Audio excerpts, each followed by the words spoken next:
오늘은 누가복음 49번째 시간입니다. 확장되는 하나님 나라라는 제목으로 누가복음의 말씀을 전하도록 하겠습니다.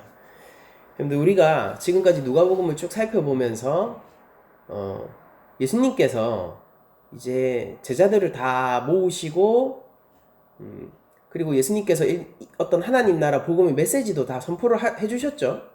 그리고 이제 믿음의 본들도 나오고 했는데, 이후에 이제 8장에 나오는 게 그 후에 예수께서 각 성과 마을을 두루 다니시면서 하나님 나라를 선포하셨다라는 내용이 나옵니다. 그러니까 지금 예수님의 사역이 충분히 진행되고 있는 상황이죠. 그리고 그 향유를 부은 여인, 그렇지 않습니까? 향유를 부은 여인, 그 여인의 사건 이후에 이렇게 누가가 이 사건들을 정리해주고 요약해주는 형태의 그 본문이 나오게 된 것입니다. 예수님께서 수많은 이런 일들을 행하셨는데, 누가가 여기서 그 일들이 계속해서 더욱 확장되고 있다라는 이야기를 해주고 있는 거예요. 그러니까 예수님이 처음에 어떻게 사람들에게 대우를 받았는가를 생각해 보면은 이것은 고무적인 일이라고 평가를 할 수 있을 겁니다. 왜냐면은 고향 사람들이 예수님의 말씀을 놀랍게 여기면서도 동시에 절벽으로 밀어 넘어뜨리려고 했었던 우리가 장면이 누가복음의 예수님 사역의 가장 초반부 장면이지 않습니까?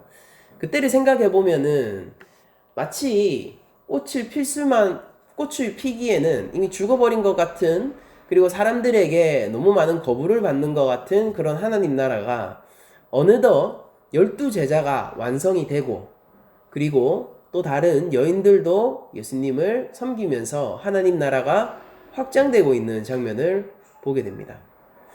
우리가 누가는 물론 이 본문을 뭔가 지금까지 사건을 이렇게 모둠하면서, 그리고 앞으로 진행될 사건들의 키워드가 무엇인지, 그게 하나님 나라의 확장이거든요. 그래서 다음 주 저희들이 볼 때 이제 씨 뿌린 땅에 떨어진 씨의 비유가 나오게 되는데, 그 씨의 비유도 역시 하나님 나라에 대한 비유입니다. 그래서 예수님이 지금 계속해서 계속 사역을 하시면서 하나님 나라의 증거들이 많이 나타나고 있고, 그리고 그것으로 말미암아 하나님 나라가 계속 확장되고 있다는 것을 이제 누가가 앞으로도 그렇게 진행될 것이다 라는 것을 알려주는 거긴 하지만은, 여기에서 저희들이 좀 특이하게 주목해서 볼 만한 것이 있습니다. 그게 뭐냐면은, 예수님께서 복음을 전하시고 하나님 나라를 선포하시고 12제자와 함께 하는 것은, 그것은 저희들이 매우 익히 알고 있는 사실이죠. 그러니까 여기서 함께 한다라는 말이 무엇이냐면요, 여러분들이 그 주일날 교회 나오듯이 이렇게 모여가지고 뭐 설교 듣고 예수님 말씀 듣고 그러고 삶의 현장으로 나가서 또 각기 전도하고 그런 그림이 아니에요. 그게 아니라 예수님과 숙식을 같이 하고요, 예수님이 하시는 일을 계속해서 보고요, 그러니까 시시때때로 예수님의 말씀과 가르침을 받는 동거동락하는 사회라는 뜻입니다. 그런데 우리가 12제자가 동고동락한 것은 알 수 있으나, 근데 여인들이 여기 포함되어 있었다라는 것은 굉장히 이례적인 일이라고 할 수 있습니다. 왜냐면은 이 당시에 제자라는 관계는, 스승과 제자라는 관계는 원래부터 우리가 학교를 다니듯이 뭐 몇 시부터 몇 시까지 배우고 돌아오고 원래부터 그런 관계가 아니라, 유대 사회에서 제자라는 관계는 원래 스승과 동고동락하면서 그와 함께 생활을 하는 행위였습니다. 그래서 수많은 랍비들이 제자를 거느리고 있었지만, 그 제자들은 그 랍비와 함께 살면서 그 삶을 본받고 그 사상과 그의 가르침에 순종하는 그런 훈련들을 해왔었거든요. 근데 거기 여자는 포함되지 않았어요.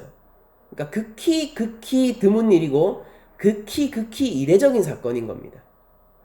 물론 다른 복음서에는 예수님의 이 동행들이 얼마나 많은 규모가 있었는지에 대해서는 잘 설명해 주지 않지만은, 적어도 12제자는 항상 따라다녔고 그 이상의 사람들이 이렇게 예수님을 쫓기 원했고, 그리고 예수님도 그 부자 청년에게 요구한 게 이거잖아요. 그러니까 모든 것을 버리고 나를 따라라 라고 했을 때 부자 청년이 고민하는 거, 그 장면이 복음서에 나오지 않습니까?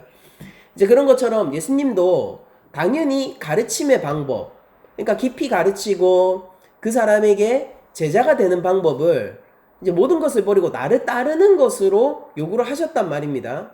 그래서 이 12제자 외에도 다수의 사람들이 예수님을 따라다녔을 거예요. 물론 12제자는 처음부터 끝까지 그 자리를 지켰으나 이제 다른 제자들은 뭐 중간쯤에서 그 여행길 중간쯤에서 포기하기도 하고 뭐 예루살렘 입성 전에 포기하기도 하고 그리고 중간에 들어오기도 하고 공생의 사역 중간에 들어오기도 하고 뭐 그런 다양한 그런 형태들이 있었겠죠. 어쨌든 간에 그 가운데 이 여인들도 기록되어 있다는 사실에 저희가 주목할 필요가 있어요.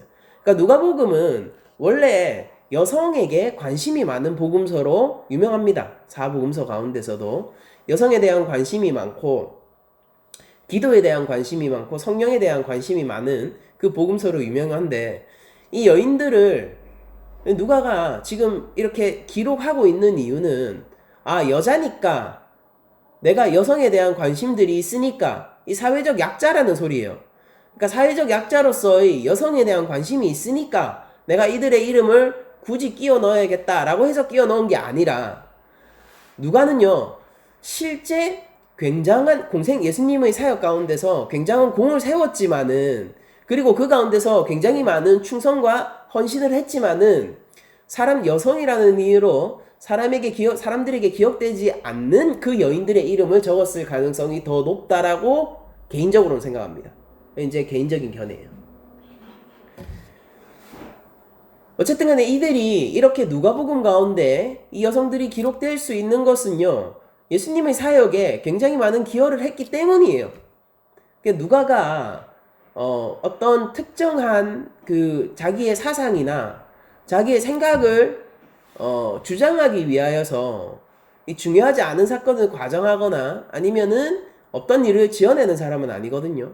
그러니까 복음서의 저자들이 진실성에 대한 신뢰를 가지고 우리들이 이 복음서를 대할 수 있게 된다면 누가복음에 나오는 여성들은요 예수님뿐만 아니라 12제자에게도 굉장히 핵심적인 사람이었을 겁니다. 그럼 이 여성들의 면면을 한번 보도록 하겠습니다. 먼저 첫 번째로 2절을 보시면 또한 악귀를 쫓아내심과 병고침을 받은 어떤 여자들이라고 얘기가 나와요. 그럼 이 여성들은 어떤 여성들이냐면은 지금 이 집단을 얘기하는 겁니다. 여기서 3명이 나오는데 이 3명은 그리고 다른 여러 여자라고 얘기가 되어진 이 여성군은요. 예수님으로부터 해방과 자유의 경험을 한 여인들이에요. 그러니까 이 여인들은 실제 귀신 들렸거나 병이 들렸거나 해서 굉장히 오랫동안 고통을 받고 있고 상상할 수 없는 고난 가운데 있었던 여인들로 추정이 되는데 예수님을 만난 이후에 예수님이 하나님 나라를 그 사람들 가운데 데려오시고 하나님 나라의 표징이 뭡니까? 병든 자가 낫게 되고 귀신 들린 자가 자유함을 얻게 되고 그리고 앉은 자가 걷게 되고 못 보던 자가 보게 되고 이런 게 하나님 나라의 표상이었잖아요. 표징. 그러니까 이 여인들은 하나님 나라를 경험하고 나서 각기의 문제들을 삶의 문제들을 해결했을 뿐 아니라 그리스도로부터 나오는 영원한 생명수 즉 요한복음의 표현에 따르냐면은 예수님이 주시는 그 영생을 맛본 사람들이 그렇게 하나님을 맛본 사람들이 모든 것을 버리고 예수님을 따르기로 결정을 한 것입니다. 그러니까 누가는 이렇게 외치고 있는 것이죠. 하나님 나라를 맛보고 예수 그리스도를 통하여 죄의 해방과 하나님 나라가 주는 그 자유의 경험을 한 자들은 모든 것을 버리고 예수를 따르는데 거기에 남녀가 없다라고 얘기를 하는 것 같습니다.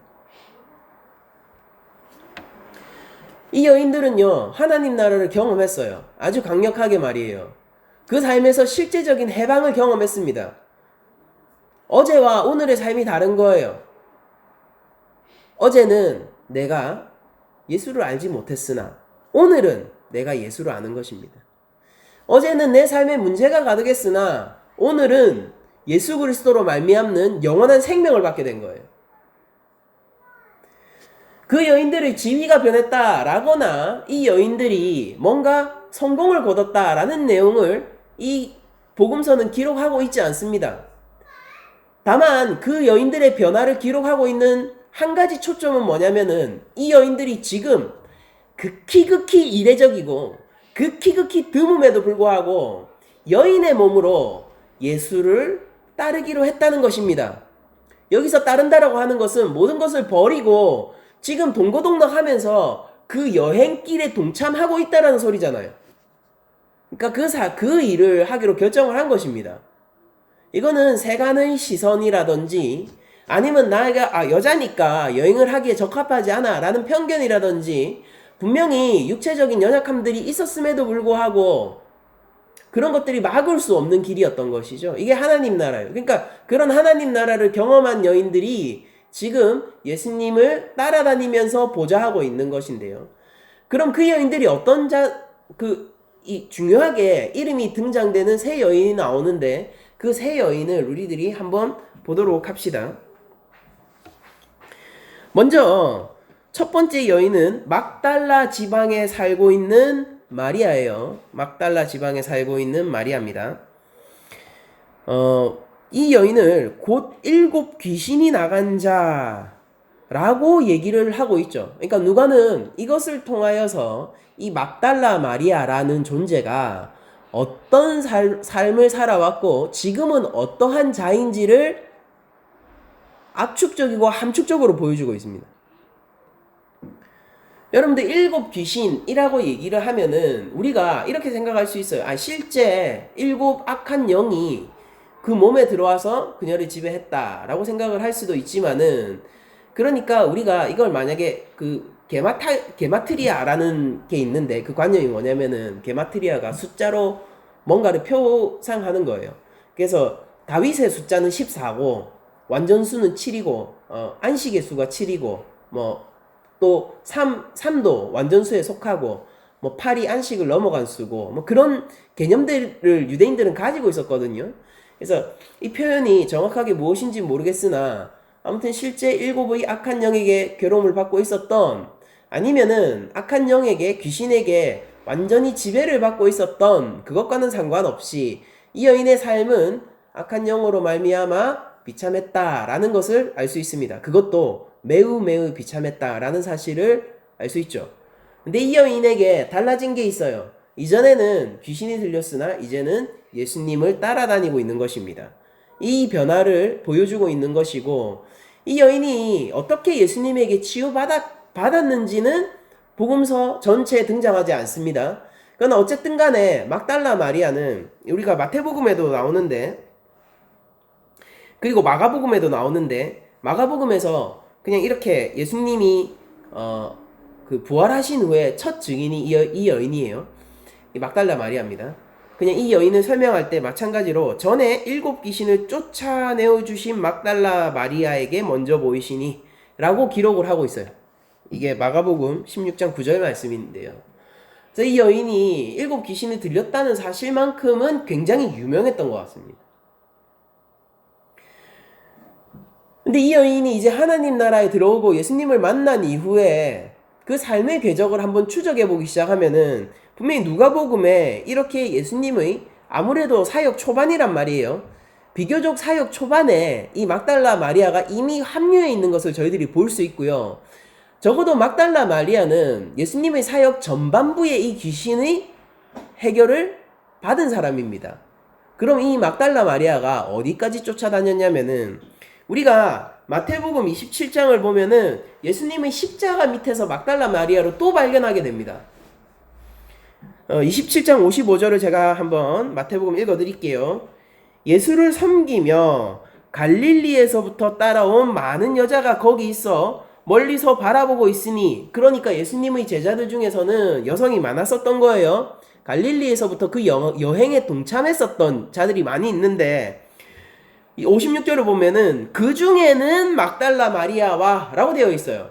여러분들 여기는 이제 더 이상 이제 앞으로 저희들이 요한나와 수산나라는 이름이 나오게 될 텐데 그 여인의 이름은 등장하지 않습니다. 그래서 거기에 그 장소에 있었는지 안 있었는지 확인은 불가능해요. 그러나 막달라 마리아는 마태가 확인을 해줍니다. 갈릴리에서부터 쫓아온 마리아가 그 자리에 있었던 겁니다. 멀리서 바라보고 있어요. 거기에 누가 있었냐면 야고보와 요셉의 어머니 마리아와 세베대의 아들들의 어머니도 있더라 라고 하면서 여기 야고보 빼고, 야고보는 뭡니까? 예수님 동생이죠. 야고보서의 저자. 예수님 동생, 걔 빼고는 남자, 가족이잖아요. 아무튼 간에 가족 빼고는 전부 여자만 거기 있는 거예요. 그럼 남자들은 다 뭐였다는 소리입니까? 12제자, 든든한 베드로 어디 갔어요? 잘 알고 있잖아요. 도망갔지 않습니까? 그러니까 마리아는요, 이렇게 예수님의 초반부에서부터 쫓아다니기 시작하여서 십자가 밑에까지 쫓아갔고, 그리고 여러분들이 제가 방금도 읽어드렸지만은 안식 후 첫날, 이 마가복음 16장 9절이에요. 안식 후 첫날 이른 아침에 살아나신 후 전에 7 귀신을 쫓아내어 주신 막달라 마리아에게 먼저 보이시니 마리아가 가서 예수와 함께 하던 사람들이 슬퍼하며 울고 있는 중에 이 일을 알림해 그들은 예수께서 살아나셨다는 것과 마리아에게 보이셨다는 것을 듣고도 믿지 아니하니라 라고 기록되어 있습니다. 그러니까 마리아는요, 부활의 첫 증인입니다. 그러니까 막달라 마리아가 어떻게 생각하면은 이 가장 비참한, 우리가 성경에서 찾아볼 수 있는 가장 비참한 사람 중에 하나였을 겁니다. 그렇지만 이 마리아는 예수님을 만나고 하나님 나라를 경험하고 난 이후에 십자가 끝까지 쫓아갔을 뿐만 아니라 예수님 부활의 그 첫 순간에도 함께 할 수 있는 영광의 제자가 된 거예요. 그게 바로 막달라 마리아입니다. 마리아는 아마 초대교회 안에서도 여성 지도자로서 굉장히 영향력을 발휘했을 것으로 예상이 돼요. 왜냐면은 복음서는 기본적으로 그 교회 당시에 이 복음서를 읽는 그 1차 독자들 있잖아요. 그 독자들 사회에서 유명한 사람들의 이름을 끌어다 쓰는 경향이 있기 때문입니다. 그러면은 그런 경향성까지 생각해 보면은 마리아는 예수님이 하나님 우편으로 올라가신 이후에도 지속적으로 주의 제자로서 굉장히 왕성하게 활동을 했고 긍정적인 평가를 받고 있다라고 추측도 해볼 수 있겠죠. 이건 추측입니다. 그러니까 하나님 나라가 마리아의 세상을 변화시킨 겁니다. 마리아는 귀신의 세상에서 살다가 이제 하나님 나라에서 사는 여인이 된 거예요.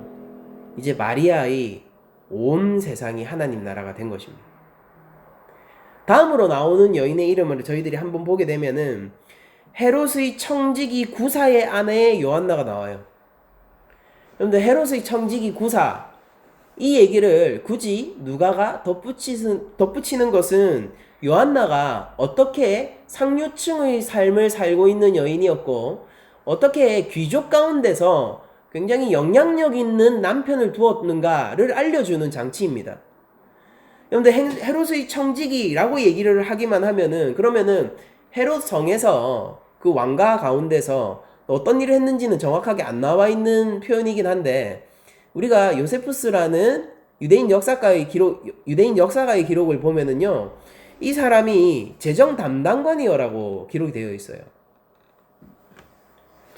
이제 쿠자스라고 기록되어 있는데 그걸 한자로 처음 하면은 이제 구사가 돼가지고 우리 개혁개정에는 구소라고 적혀 있는데 그 쿠자스라는 사람은 재정 담당관이고 그러니까 당연히 이 영향력이 막강하겠죠. 그 사회 가운데서도 그 왕궁 가운데서도 그리고 그 정도로 권세 있는 사람의 아내라면은요 남편 곁을 떠나는 게 허락이 되겠습니까? 내 아내가 지금 나를 버리고 그러니까 여러분 한번 상상을 해보세요. 내가 굉장히 막강한 영향력을 지키고 있는 고관이에요. 그런데 내 아내가 아니 낯선 스승 랍비를 따라서 이게 유례없는 일이거든요. 그 사회 가운데서. 그러니까 오늘날 아내가 유학 떠났어요 라는 거와 다른 상황입니다. 저희 아내가 공부한다고 지금 미국 가 있습니다. 이런 거랑은 전혀 다른 상황이에요. 내 아내가 낯선 스승을 따라서 그 길에 동참하겠다고 하면은 여러분들 그게 허락이 되겠습니까? 허락이 안 돼요. 불가능하다고요. 그리고 제가 말씀드렸지만 유대 사회라든지 로마 사회는 극히 가부장적인 사회라고 제가 수차례 설명을 드렸지 않습니까? 여인은 절대 떠날 수 없어요. 남편의 허락 없이는요. 근데 이 여인이 예수를 따르고 있습니다. 상류층의 여인이에요. 이거는 지금 험한 생활을 하는 것이거든요. 여러 무리 가운데서 그 무리의 섬김을 받는 게 아니라 내가 그 무리 가운데서 예수님을 섬기는 일을 하기로 종의 자리로 간 행위란 말이에요. 그러니까 험한 일이고 자기가 해보지 못했던 일인데 그 일을 하고 있는 겁니다. 이 여인은. 근데 이 여인이 이렇게 예수님 여행에 동참할 수 있었다는 사실은 무엇을 반증하느냐면요. 이 헤롯의 재정 담당관인 구사에게도 예수님의 복음이 들어갔다는 것을 반증하는 겁니다. 그 정도가 아니면은 정말로 이 쿠자스라는 이 인물이 예수님을 믿지 않았다면은 하나님 나라에 감동하여 그 나라 가운데서 속해지지 않았다라면은요. 이 여인은 결코 이렇게 여행할 길을 따라 나올 수는 없어요. 여인이라 하더라도 내가 아무리 고관대직의 아내라 하더라도요. 그 재산을 자기 마음대로 쓸 수는 없거든요. 근데 여러분들 보시면은 자기들의 소유로 그들을 섬기더라 라고 되어 있지 않습니까?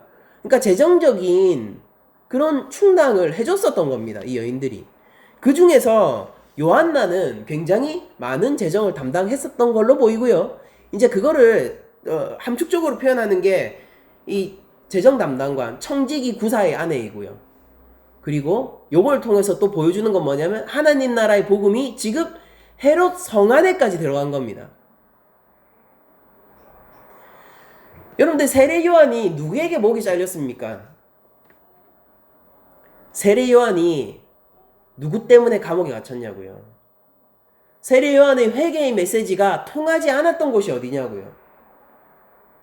헤롯에게 그 메시지가 끝끝내 통하지 않았던 사실을 여러분들 기억하십니까? 헤롯이 요한을 선지자로 여기고 두려워했으나 그러나 그는 회개할 수 없었고요. 그러나 그는 하나님 나라를 받아들일 수 없었고 그는 예수를 믿을 수 없었어요. 두려워하다 끝난 것이죠. 그가 명령하여서 헤롯이 죽게 되었고 그의 머리는 은쟁반에 놓이게 되었습니다. 그러나 헤롯이 다스리고 있다라고 하는 그 궁, 그 성, 헤롯 성 안에는 헤롯이 거부했으나 그러나 사실 하나님 나라가 이미 거기에 뿌리 내리고 있었던 것을 우리가 알 수가 있는 것이죠. 모두에게 거절받고 고향 사람에게 죽임을 당할 뻔했었던 예수님이 전하신 하나님 나라를 생각해 보세요. 그 하나님 나라는 극히 미미해 보이지만은 그러나 어느덧 헤롯 성 안에까지 침투하게 된 것입니다. 그리고 한 여인이 바라보는 온 세상을 변화시키고 있는 거예요. 그리고 마지막으로 나오는 인물이 수산나라는 인물인데요. 아무튼 이 여인이 어떤 일을 했는지 모르겠지만은 일부 학자에 따라서는 이 여인이 아마 식사를 담당했을 것이다 라고 얘기하는 학자가 있지만은 여러분들 어떻게든 이 여인이 무슨 역할을 했는지 그 배경이 어떤지는 성경이 침묵하고 있기 때문에 저희들이 알 수가 없습니다. 아무튼 이 여인도 모든 것을 버리고 예수님을 따르는 여행에 동참하고 있는 것을 확인할 수 있죠. 저는 여기서 이 수산나라는 여인에게 좀 주목하기를 원합니다. 그런데 하나님 나라는 극히 연약해 보이고 하나님 나라는 극히 작아 보이더라도 확장되고 커지고 그리고 하나님 나라는 침투하여 세상을 바꾸는 성질을 가지고 있어요. 저는 이것이 우리에게 위로가 되기를 원하고요. 이 수산나라는 여인의 자리에 우리 각자를 대입해 보기를 원합니다. 하나님 나라의 복음은 유대 사회를 변화시키고 헤롯의 왕궁 안에 퍼져 그 성을 변화시키고 있습니다. 이들은 모두 하나님 나라의 임재와 그리고 그것을 통한 치유와 회복을 경험한 사람들이에요. 그런 사람들이 예수님의 제자가 되는 것이고 모든 것을 버리고 예수님을 따르는 자들이 되는 거예요. 그렇게 예수님을 따르는 자들은 자신들이 가진 것으로 주께 봉사하는 자들이 됩니다. 수산나라는 여인에 대해서는 아무런 정보를 제공해주지 않고 있습니다. 다만 그 여인은 어쨌든 그리스도로 인해서 해방과 자유를 경험했고 그것 때문에 예수님을 따르고 있는 자예요. 그리고 자신의 것으로 주님을 섬기고 있는 자입니다. 그러니까 여러분들이 만약 수산나라면은 그러면 여러분들은 무엇을 내어놓고 주께 무엇을 바치겠습니까? 먼저 첫 번째로 여러분들의 삶을 드려야 되는 거 아니겠어요? 주님을 따른다라고 하는 것은요, 오전 9시에 왔다가 저녁 6시에 퇴근하는 삶이 아닌 거예요. 주님과 함께 먹고 마시며 주님과 함께 동거동락하고 주님의 얘기를 듣고 주님의 손을 만지며 주님께 충성하는 일입니다. 우리 각자가 수산나가 된다라는 것은 내 삶을 주님께 내어놓는다라는 뜻이 되는 것입니다. 그것으로 인하여서 하나님 나라는 확장되는 것이에요. 여러분들, 우리의 삶이, 우리가 바라보는 세상이 변할 수 있는 것입니다. 이 전 세계가, 우리가 바라보는 이 전 세계의 이 성질이 주님 안에서 변할 수 있는 것이라니까요. 7 귀신 들린 마리아가 이렇게 생각했을지 몰라요. 이 세상은 악한 것들로 가득해. 이 세상은 귀신이 쓰인 세상이야. 이제 자기가 바라보는 세상이 그렇겠죠. 이 세상은 우울해. 이 세상은 아무런 희망이 없어. 그렇게 생각했을지 모르겠어요. 그게 세계의 성질이라고 생각했을 겁니다. 그래요. 악의 제국은 지금도 우리 곁에 있고 그 마리아가 생각했던 그 통찰은 모든 사람들이, 모든 현인들이 바라보던 세상에 대한 통찰과 동일합니다. 그러나 그 악의 제국이 성장하고 커지고 있는 반면, 그러나 하나님 나라도 우리 가운데서 커지고 성장하고 마침내 승리할 거라는 것을 주 예수 그리스도 안에 있으면 알 수 있어요. 마리아는 시선이 변했단 말입니다. 이 세상을 바라보던 그 세계가 예수를 믿고 나서 이제 예수 그리스도를 따르기 위하여 자기의 삶을 포기하고 내가 죽고 각기 십자가를 지고 예수를 따르기 시작하자 이 세상에 빛이 보이고 희망이 보이고 이 세상 가운데 참 생명이 보이기 시작하는 것이에요. 이제 살아가는 것이 물론 고난의 성질을 가지고 있지만은 이전의 삶과는 다른 세계가 열린다는 것입니다. 우리가 살고 있는 이 공간, 우리가 살고 있는 이 시간은요, 주 예수 그리스도 안에 있느냐 아니면은 예수님 밖에 있느냐, 우리가 하나님 나라 백성으로 살아가느냐 아니면은 하나님 나라 밖에서 살아가느냐에 따라서 확장되는 하나님 나라인가 아니면은 죽어있는 하나님 나라인가로 전혀 다르게 우리에게 비칠 수 있다는 것입니다. 여러분들, 어느 길을 선택하시고 여러분들이 수산나라면은 과연 어떤 삶을 살아야 할까 우리가 한번 생각을 해봤으면 좋겠습니다. 여러분들, 얼마 전에 우리가 오미크론 바이러스가 제가 이 얘기를 할까 말까 고민을 했었는데, 이제 40대 목사 부부의 거짓된 동선으로 이렇게 많은 사람들에게 이미 전파가 된 상황을 저희들이 경험을 했죠. 그래서 반응이 엄청나더라고요. 예수를 믿지 않는 사람들에게서요. 반응이 엄청나요. 그러니까 제가 주중에 일을 하러 한 공부방에서 이제 페인트, 벽화 이런 걸 하러 갔었는데 거기 두 선생님이 앉아서 이제 그 얘기를 하면서 막 미쳤다 이러면서 막 욕을 하시더라고요. 듣고 있었습니다. 할 말은 없었어요. 근데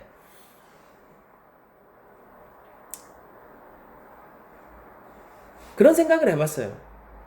이제 그 당시에는 뭐라고 생각했냐면은 선교가 아니라 학술 세미나 갔다 오시는 거라고 하더라고요. 근데 그때 당시엔 제가 선교를 갔다 왔다라고 생각했고, 그리고 그 동선을 거짓말했다라는 것을 제가 알지 못하는 상황이었어요. 그때는 제가 무슨 생각을 했냐면은 참 매정하다라고 생각을 해야 됩니까? 그러니까 예전에는 선교로 나간다라고 하면은 그런 마인드들이 있었어요. 사람들이 뭐냐면은 하나님 나라의 확장 이런 개념은 아니더라도 무언가 봉사를 하고 어려운 사람들을 도와주러 가는 좋은 일을 하는구나. 선교사님들은 참 이렇게 희생하고 헌신해서 뭔가 좋은 일을 하러 가시는 분들이다. 뭔가 어려운 지방에 가서 그 삶을 해방시키기 위해서 어쨌든 종교적 신념을 가지고 노력하는 사람들이다. 이런 인상들이 강했습니다. 제가 어릴 때만 해도. 그래서 저는 한편으로 그런 생각을 했어요. 뭐냐면은 이 사람들이 그런 어떤 노고들을 잊은 것인가? 선교사님들이 어쨌든 뭐 밉든 아니면 좋든 싫든 뭐 어쨌든 간에 어떤 삶의 한 개개인의 삶의 해방을 위해서 노력하시는 분들인데 그 바이러스가 걸린 게 자기 탓도 아닌데 걸리고 싶어서 걸리는 건 아니잖아요. 우리 감기 걸리고 암 걸리는 게 걸리고 싶어서 걸리는 건 아니잖아요. 이제 그런 건데 참 그 바이러스 걸려왔다고 너무한 것 같다.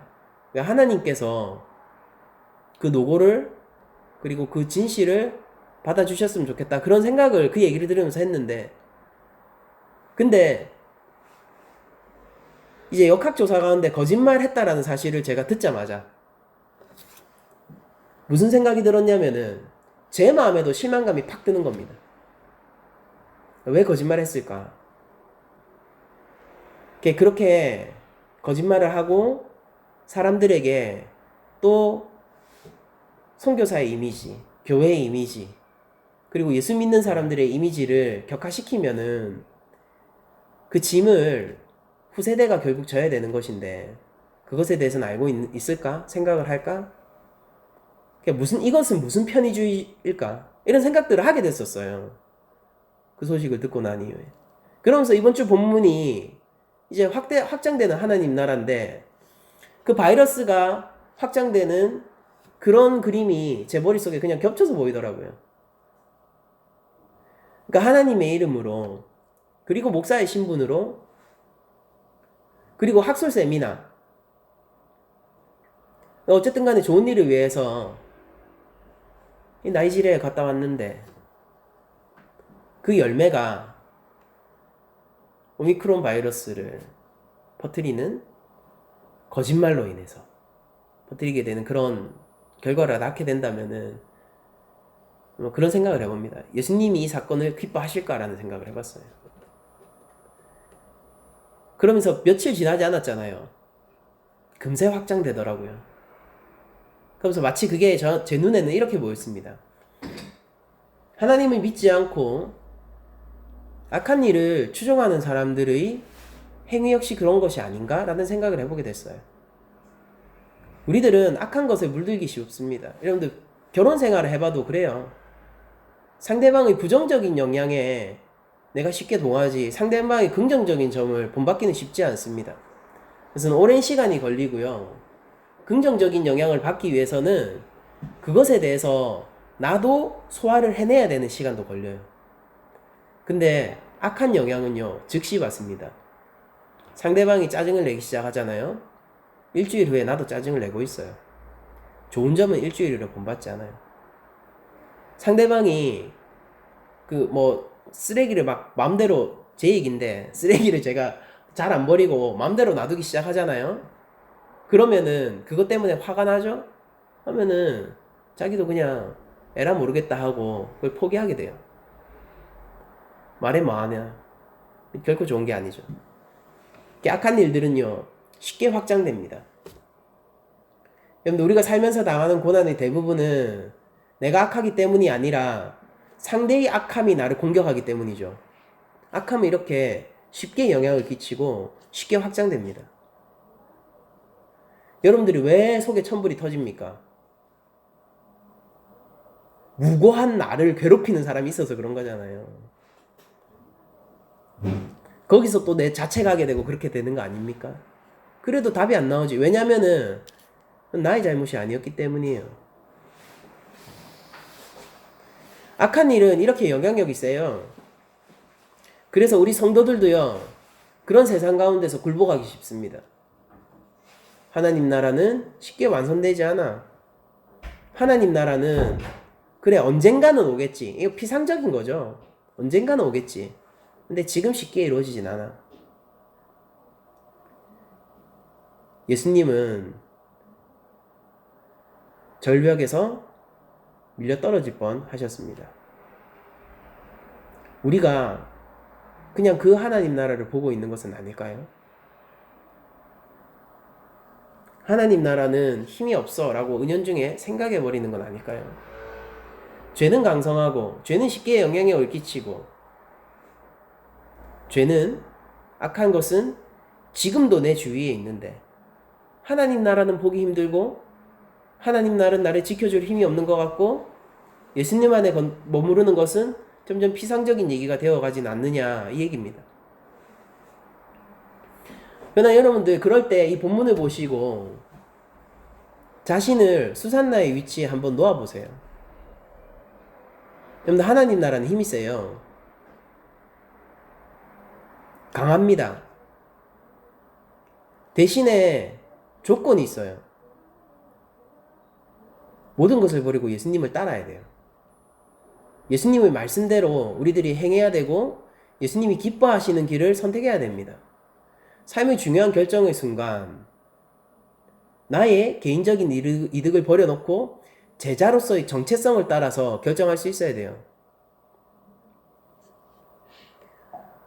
그러면 세상이 변한다고요. 하나님 나라는 지금도 확장되고 있고요. 여러분들 우리가 피부로 느끼는 그 악한 그 세력들 그리고 악의 확장성들을 한번 생각해 보세요. 근데 하나님 나라는 얼마나 강성하고 얼마나 세냐면 그것을 이긴다니까요. 먼저 개인적인 것에서부터 우리가 출발하기를 원합니다. 우리 삶 가운데서요. 내 삶의 영역 가운데서 이게 내가 살아가는 세상 전체잖아요. 내 삶의 영역 가운데서 악한 것들을 우리들이 하나하나 싸워서 물리쳐 나가자고요. 그러니까 주님의 명령에 순종하고 주님을 따르는 삶의 영역 가운데서 곳곳을 그렇게 주님으로 밝히고 우리가 정말로 모든 것을 버리고 주님을 따르는 수산나처럼 이제 누구든 이 수산나의 배경을 자신의 말로 설명할 수 있잖아요. 수산나는 아무런 설명이 없는 여인이니까. 이 수산나의 위치에서 내 삶의 전 영역을 주님의 주권 아래 드리고 그리고 그것으로 하나님 나라를 경험해 나가도록 합시다. 우리 낮은 자리 교회가 한 주간 할 일이 바로 그것이라고 저는 믿어 의심치 않습니다. 목사라는 직분은 책임이 있는 것이에요. 공적으로 거짓말을 하면은요, 교회가 책임져야 됩니다. 교회는 이것 때문에 앞으로 계속 책임져야 할 일이 많을 거예요. 저는 거기에 동참하겠습니다. 여러분들 하나님을 믿는 사람, 예수를 믿는 사람으로 세상에서 살아가고 자신의 정체성을 밝히잖아요? 그러면은 이제 포스트 코로나 시대 이후에는 여러분들이 실망의 눈빛과 의심의 눈빛을 받게 될 거예요. 정해졌습니다. 저는 그렇게 처음부터 예상했어요. 코로나 이후에 사람들의 시선은 결코 밝지 않을 거고 그건 제가 생각할 때 한켠 그럴만 합니다. 그렇지만 여러분들 거기에서 하나님 나라 그리고 확장되는 하나님 나라 그리고 예수 그리스도로 말미암는 이 세상의 회복을 결코 저버리지 말고 기대하시면서 하나님 나라 가운데 사시길 바랍니다. 대한민국은 기독교의 양적 성장을 기대하기에는 이미 너무 늦었어요. 시기가 지났고 이건 패턴입니다. 역사의 패턴. 좋아요. 우린 그런 시대에 살고 있어요. 그래서 우리가 불행합니까? 아니에요. 하나님 나라는 확장되고 있다니까요. 그래서 우리가 힘을 잃었다는 것 뜻입니까? 아니에요. 우리는 여전히 순수하고 정결한 주님의 신부입니다. 그래서 하나님 나라가 세상에 먹히기로 했습니까? 주님이 세상에 굴복하기로 했습니까? 예수님은 세상을 이기셨고 하나님 나라는 바로 지금 여기에 있어요. 여러분들 거절을 대비하시고 차가운 눈빛들을 대비하십시오. 담담하게 서셔서 여러분들 삶 속에서 하나님 나라를 확장시키세요. 온 세상이 변하게 될 거예요. 좋은 것은 느리죠. 좋은 것은 늦게 영향받죠. 그렇지만 한 번 영향받은 좋은 것은요, 꺾이지 않아요. 꺾이지 않는 자들이 되십시오. 여러분들이 빛과 소금입니다. 가정의 빛이 되세요. 사회 소금이 되십시오. 여러분들이 할 일을 발견하세요. 그리고 여러분들의 삶을 주님께 내어드리십시오. 그것으로 하나님 나라는 확장하게 될 것입니다. 한 주간 우리가 주님 안에서 우리 삶을 더욱더 단단히 세우는 한 주간이 되기를 원하고, 그리고 무엇보다도 하나님 나라가 이미 헤롯의 왕궁까지 들어갔다는 사실을 기억하시면서 강한 편에 서는 여러분들이 되십시오. 겉보기와 정말 속은 다를 수 있어요. 주님이 이기셨습니다. 이 시대를 견디시길 바라고, 그리고 정직하게 하나님 앞에서 자신의 영혼과 삶을 내어드려서 모든 것을 버리고 주님을 따르는 진정한 제자가 되는 한 주간이 되시기를 축복드리면서 모든 말씀을 마치도록 하겠습니다.